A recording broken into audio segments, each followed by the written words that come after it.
Hola amigos de Comunidad Bike. Hoy vamos a enseñaros cómo arreglar un pinchazo de forma rápida y sencilla.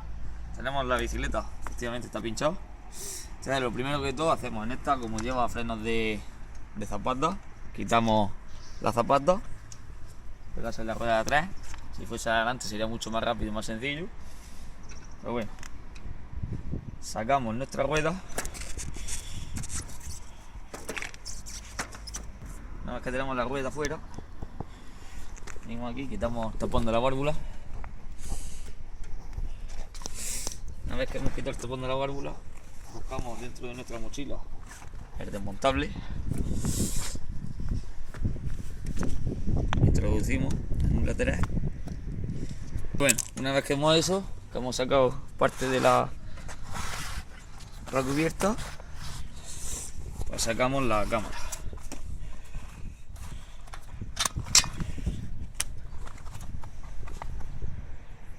Comprobamos, pasando la mano, la yema de los dedos, que no tenga ningún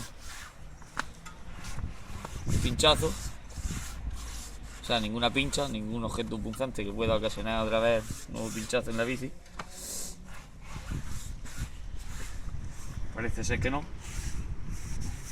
Entonces cogemos una cámara nueva, cogemos nuestra bomba y le aplicamos un poco de aire.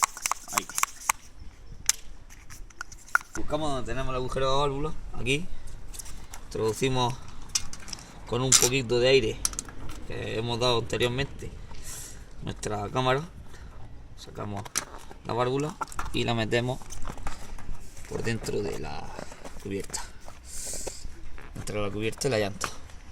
Ponemos el tapón para que no se nos escape. Pasamos a montar la cámara nuevamente, la cubierta, con movimiento de dedo, poco a poco se introduce. Vamos a introducirla sin aire en su sitio, puesto que al ser de zapata, si le damos aire no podremos luego ponerle las cosas bien.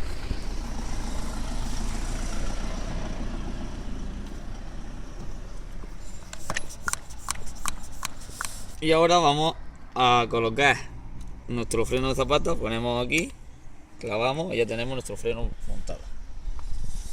Y muy importante, apretar la rueda. Bueno amigos, y una vez que hemos terminado de arreglar nuestro pinchazo, la cámara vieja y que demás objetos que podamos tener por ahí, en este caso no tenemos ninguno, se mete en la mochila y luego será depositada en su contenedor correspondiente para deshacernos de ella. Nada de dejarla tirar en la cuneta si estamos en una orilla de carretera o en medio del monte si estamos en mitad de los pinos. Hasta luego, amigos de Comunidad Bike.